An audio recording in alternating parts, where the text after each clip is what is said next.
Napaka-effective talaga ng leader ni Pinunong Pablo sa kanyang banda na SB19.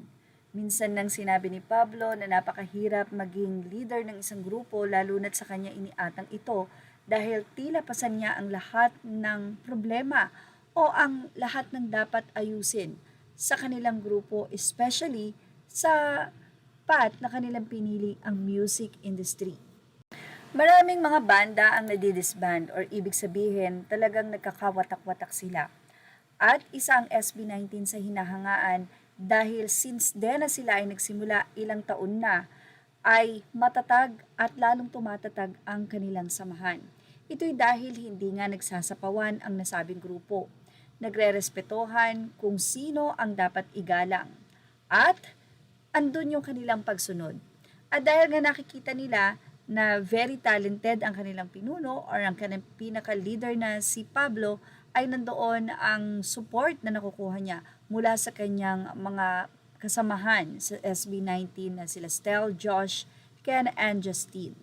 Kamakailan lamang ay umattend ng event itong si Pablo na kung saan ay kasama rin niya ang isa sa magaling na composer sa Ben and Ben na si Paulo.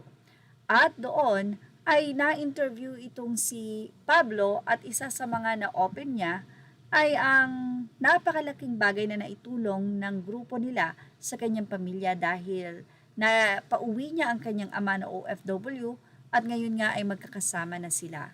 Ang maganda pa nito ay kasama ni Pablo na tumutulong ang kanyang mga magulang especially sa kanyang career. At sabi nga natin, kaya matatag ang SB19 dahil ang mga nakapaligid sa kanilang tao ay yung pamilya nila na tunay na nagmamahal sa kanila at mag-a-advise ng hindi lang basta-basta kumita ng pera, kundi nandun pa rin ang compassion at humanity. Ayon din kay Pinunong Pablo mula sa Frontline Philippines ng Channel 5 or Frontline Tonight para raw sa mga Pilipino at Pilipinas, kaya laging may hugot ang mga kanta ng SB19 ayon mismo kay Pinunong Pablo. Hindi maitatanggi na sobrang sikat na nga ng SB19 pero sa kabila ng kasikatan ay sobrang humble pa rin nga ng grupo at nakakatuwa lang na sa paglayag nila ng kanilang career, hindi lang sila sa kanilang talent tumitingin or sa banda or sa grupo nila ngayon kundi nandun din ang kanilang kumpanya upang humanap ng panibagong talent na syempre yung generation nila na darating ang panahon na pwedeng magmamanage na lang sila ng company. Na ayon nga kay Justine, hindi na nga sila mapaghihiwalay-hiwalay, kaya nga sila nagtatag ng isang kumpanya.